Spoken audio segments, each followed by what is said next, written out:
Hindi bagay sa'yo yan. Boys, don't cry. Ang tahimik mo naman. Hindi ka normal. Walang makakaintindi sa'yo.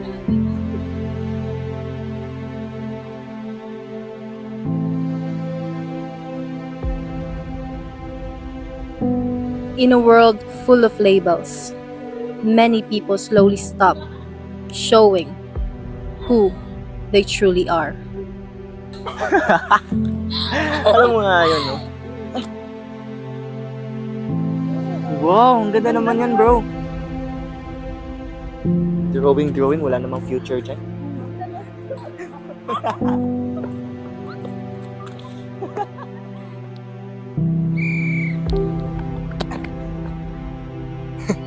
Hila ka kasi.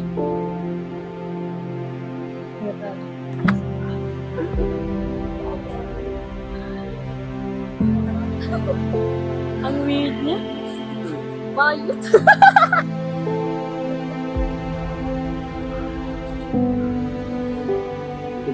Hi! Pwede mo kapag-friends? Huwag mo anuhin yan. Anti-social yan.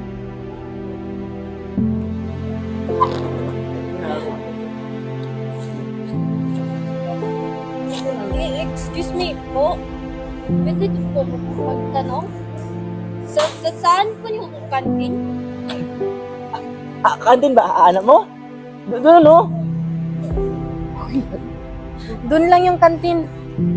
Salamat po. Kawawa naman. Huwag mong pagtawanan. Sometimes, people are ignored not because they lack talent, but because society fails to see them. Hi, Ariane! Can we see that? Wow! Your art tells stories! Yeah, so don't stop. Padayon! Hey, failing once doesn't define you. Thank you, that means a lot. Let's go?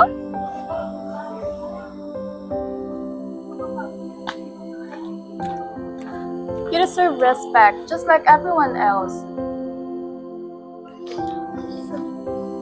Uy, may kagrupo ka na? Tara, sali ka na lang sa amin. Tara na. Hanap mo kantin? Huwag mo na lang silang pansinin. Tara, samahan kita. Representation matters because people deserve to feel seen, heard, and accepted. And when people feel accepted, society becomes stronger.